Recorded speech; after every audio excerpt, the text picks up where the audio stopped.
promised, former Treasury official and Morning Joe economic analyst Steve Rattner joins us now with charts on the impact of the new spending law on Americans. So, Steve, where do we begin? Where do we begin? Let's begin over here, Mika, with what's actually in the bill. And I think the conversation between Joe and Heilman before the break was really an important one, which I'll get into in a second. But essentially, I think, as most people know, this would extend the tax cuts in the 2017 Trump tax cut bill. They were going to expire. That was a budget gimmick they did in 2017 to make it look like a smaller deficit was going to occur. So now we're going to add $2 trillion. Increases in the standard deduction, increases in the child tax credit, and then the important priorities of this administration anyway, border and immigration spending, defense spending, and then the goodies that Trump promised during the campaign. No tax on overtime, no tax on deducting your car loan interest, no tax on tips, senior bonus deduction, and then the other side of the coin, $278 billion out of student loan payments that are coming, that will be less. Phasing out the IRA, $540 billion, so important for our climate change efforts. And then the big one, the Medicaid cuts of $841. But as Heilman said before, all the good stuff takes effect now. People are going to get these increases in their standard deduction, in their child tax credit. The Social Security Administration has already sent out a letter to Social Security recipients saying you're going to get a big tax windfall from this bill. They overstated what they're going to get, of course. So they're already out there marketing this. The bad stuff doesn't take effect for the most part until after the 26 midterm elections. So these people, whatever else they are, they're probably not stupid, and they staggered this stuff in a way that could work to their political advantage, or at least less political harm. But again, for those of us who have been concerned about the deficit and debt for decades, and you and I were talking about this during the Obama administration as well, so it's certainly not just focused on what parties in the White House, unlike, unfortunately, every Republican, just about every Republican in the House and the Senate. This is also a great way to make the deficit explode even more. We're going to give you all the goodies now and all of the cuts, the difficult cuts that we're going to make to try to offset them a little bit, we're going to push down the road. So again, makes a reckless bill even more reckless, right? Absolutely, and I'll show you those deficit numbers in just a second. But in terms of the actual total impact on the deficit, Joe, to your point, this bill is $3 trillion, assuming they're playing the same game again of having some stuff expire to make it look cheaper. $3 trillion if they leave it as written, so stuff expires. If they make everything permanent, $3.7 trillion. $3 trillion bigger than the House version. The Senate added a bunch of goodies. They then moved some stuff from the temporary to the permanent bucket, so it's a little bit less, but we can call it somewhere in this range of $3 to $4 trillion. But let's put that in perspective. The bipartisan infrastructure law under Biden, $400 billion. The American Rescue Plan, which the Republicans love to trash, and to your point, talk about how it was a deficit buster and so on and so forth, $1.8 trillion, so much less than all this. And then the CARES Act during COVID of 1.7, and even the original Tax Cuts and Jobs Act from 2017, $1.5 trillion. So this truly can be described as the mother of all bills, the mother of all deficit-busting bills that we have seen in history, really. And, Steve, you're also looking at income inequality. How will that be impacted? Yeah, so let's talk about two ways in which many Americans are going to be affected. The first one is Medicaid. We've talked a lot about Medicaid. The Senate version actually increased the amount of Medicaid cuts from $760 billion to $841 billion. The consequences is that something around 11 million people are projected to lose their Medicaid over the coming decade. And so after Obamacare was passed, the Affordable Care Act, we did a really great job of reducing the uninsured population in this country. And this is going to send it halfway back to where we were. I do not know of an example in history where we have instituted a major social benefit like Obamacare, ACA, whatever you want to call it, Medicaid, and then rolled it back so much. This is unprecedented in our history. We've always moved forward, not backwards. Now, if you remember one thing from what I'm saying today, remember what's on this chart, because we've talked a lot about how it helps the rich hurts the poor. Let's just put some numbers around that.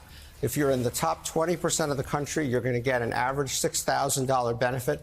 These green arrows are what you get from tax cuts.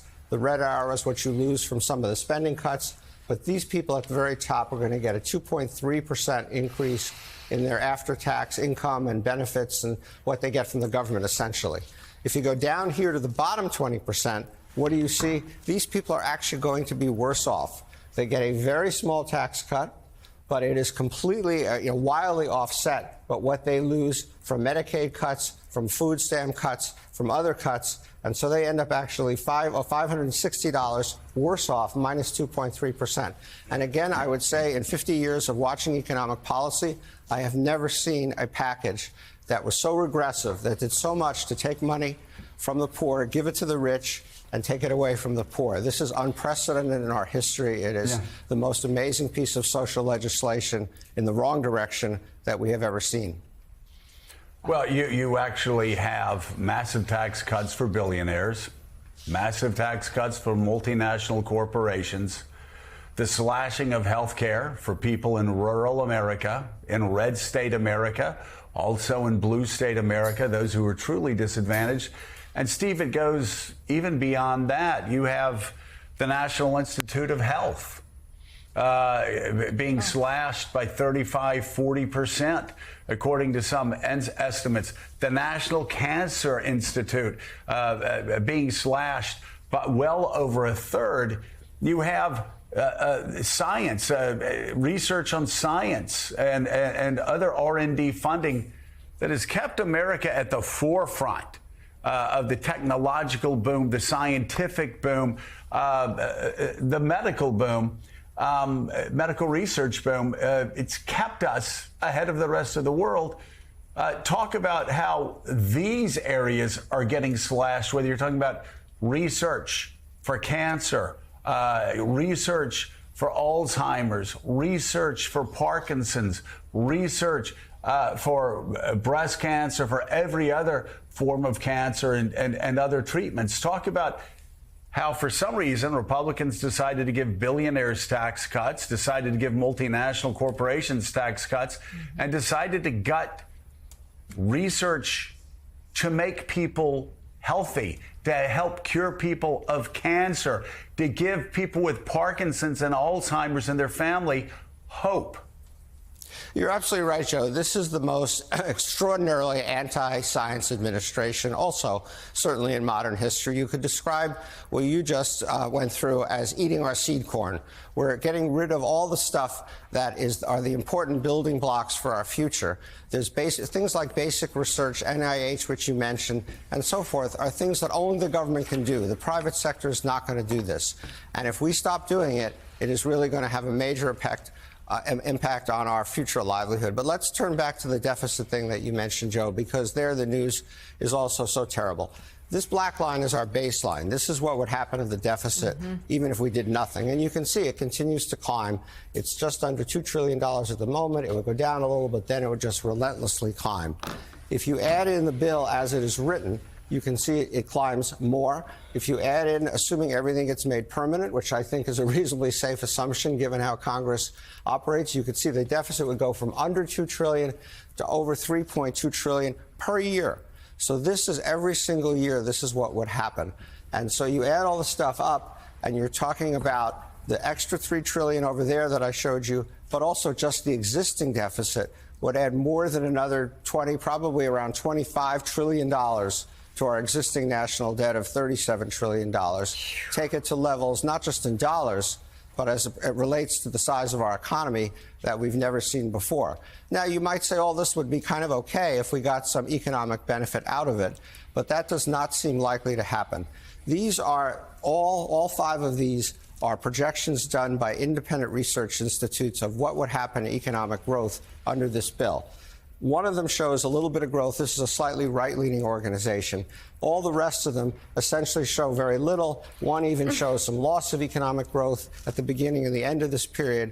So essentially, you've got five independent organizations saying no impact on growth. What does the White House say? The White House says you're going to have a massive positive impact on economic growth. This is the addition to growth you get from the bill. Wow. This would Big take difference. economic growth. If this actually happened, it would be our fastest level of economic growth since 1984. So I'm betting these people are going to be right. And not only are the people at the bottom of the ladder, as we saw, not going to get much, the country as a whole is not going to get much in terms of economic growth. Morning Joe economic analyst Steve Rattner, thank you very much for your charts this morning. Enjoy